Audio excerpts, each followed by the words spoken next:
Welcome back to the Done Deal Show. Lots to delve into today. Some big Ornstein bombers for you as well. Hit like buttons, subscribe, and make sure you turn on the bell notification button as well. The first big Ornstein update that came out is that it is doubtful that the Nice defender, Jean-Clair Todibo, will join Spurs this winter. Now, this was a dagger through the hearts of Spurs fans very late last night. And Ornstein, of course, is a very trusted, probably the most trusted source when it comes to transfer news around. Most football fans will take his word as the gospel truth. That's if his word is what you like, I suppose. But that is what he has stated. And for me, I think Todibo is a very, very talented young defender.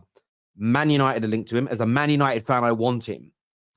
But with it taking so long for Man United to essentially move towards this partial takeover, I'm at a point where I don't know if we're actually going to sign anybody in January. And I can see us losing out on this individual.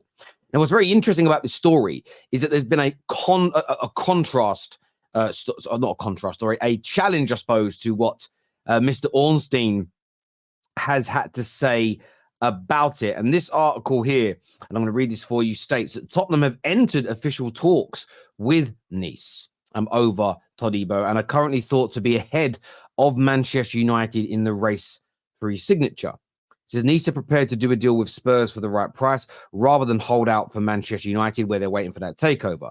Spurs have also had discussions with Todibo's representatives and are understood to have guaranteed him he will be prominent first team role alongside Van der Ven and Romero. And I told Spurs fans this the other day, you are not signing this level of talent for him not to be a proper first team player. And whether it's injuries to one player or suspensions to another, he will become a mainstay at Tottenham, in my personal opinion. Now, that comes from another very credible journalist in the Spurs sphere for the Evening Standard, Dan Kilpatrick. He states that the conversations are on, they've entered talks, talking to the players' representation. So I'm not saying it's wrong or not wrong. I'm not saying he's saying that Ornstein is wrong. This is a different flavor to the story. But how do you see this? Do you think Ornstein is right? Is it unlikely for Spurs to sign Todibo? Will Man United get involved? Or is Mr. Kilpatrick correct in this circumstance? I want your opinions below, my people. Highly talented player. This looks like a transfer that could be heating up over the course of January. Now, what's really interesting is a lot of people are saying today on socials, Ornstein in the mud, Ornstein's been done, Dan Kilpatrick knows more. That's coming from a lot of Spurs fans. I wonder what their reaction will be to this piece of news. And this also comes from Mr. Ornstein, where he states that Arsenal striker search looks more plausible in the summer as opposed to January. It would take a massive bid to get Brentford to sell Ivan Toney in January. Ornstein goes on to say that Osimhen, Seško and Evan Ferguson are also admired by Arsenal, but the arrival is not anticipated anytime soon. So a very similar message to that of the situation with Todibo. Ornstein right now on the 22nd of December, 2023, is stating that this deal is very unlikely to happen. What's your thoughts on that? Dan Kilpatrick says that the situation with Tottenham and Nice and Todibo is advancing. Ornstein says unlikely to happen. He's now said the same thing, Mr. Ornstein, about the situation with Ivan Toney, where a number of other journalists have said that this is on, as long as Arsenal can raise money through FFP. How do you see this? I know some of you will say Ornstein nearly always gets it right. I'm trusting him 100%. Bang on. Maybe some of you believe that Ornstein is saying it's unlikely right now because Arsenal haven't yet raised the funds to be able to buy him. And if they push out the news now, Arsenal, that it's unlikely to happen, and then it does happen, it's like a nice surprise. If they push out the news, it's unlikely to happen, maybe they're trying to get people ready for that disappointment early rather than everybody thinking it will happen, then it falls through. Is this a little bit of PR at play?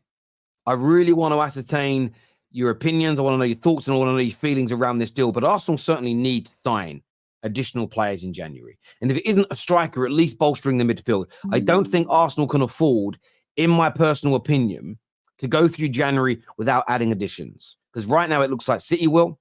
It looks like Liverpool will. I wouldn't be surprised if Aston Villa add more bodies. Spurs certainly are going to do it. Arsenal need to follow suit. They've invested circa 750 million pounds into this project. They cannot stop now. In my opinion, let me know your thoughts and feelings below. Now, Manchester United are also on the lookout for players. Todibo is a player that United are linked to, as we've mentioned, but a name that keeps coming up is that of Guirassy. Now, Guirassy is having an absolutely brilliant season, a brilliant season in the Bundesliga. Although of late, since his hamstring injury, that started to tail off. I was looking at his stats earlier. Performances were brilliant, but in the opening game of the season, two goals. The second game of the season, 1 goal. Then he got a brace, then a hat-trick, then a brace. Then he didn't score in the sixth game of the season. Then he got a hat-trick against Wolfsburg, scored against Union Berlin. Missed 2 games with an injury. Since then, played 6 games and scored 3 goals, which is not a bad return still. Overall, 17 goals for him in the Bundesliga and 2 in the FA Cup, the Pokal in Germany. And he's having a very good season. Man United are linked to him. And the story states, and I want to read this for you here, that he wants to leave Stuttgart in January and wants to move to the Premier League. Man United and Newcastle were seen as the favourites to sign him. Now, I have a little concern. He scored 11 Bundesliga goals the year before. I'm looking back here through his career. The year before that, he was playing in Ligue 1, scored 9 goals in 37 games. Did okay. Scored a few goals. Did okay. He's never been, just going through his career when he was in Germany, when he was in France, he's never been overly prolific. He is 27 years of age, so there's experience in there. Is he a bit of a flash in the pan player? I've not read much about him that excites me. Watching him, he's good. I'm not saying he's a bad footballer. He's a decent technician. He's got good athleticism. Is he what Man United need? He's not Ivan Toney, in my opinion. He's not Victor Osimhen, in my opinion. But is the thought process bringing somebody who's 27 that can help and stand by and support the growth of Rasmus Højlund? Maybe. It's just one of those signings where you look at his numbers this year, you look at his performances this year, you look at his compilations that are out on YouTube. That will get you excited. But when you start to look at the bigger picture, you widen your lens. He's better than Weghorst. He's better than players like that.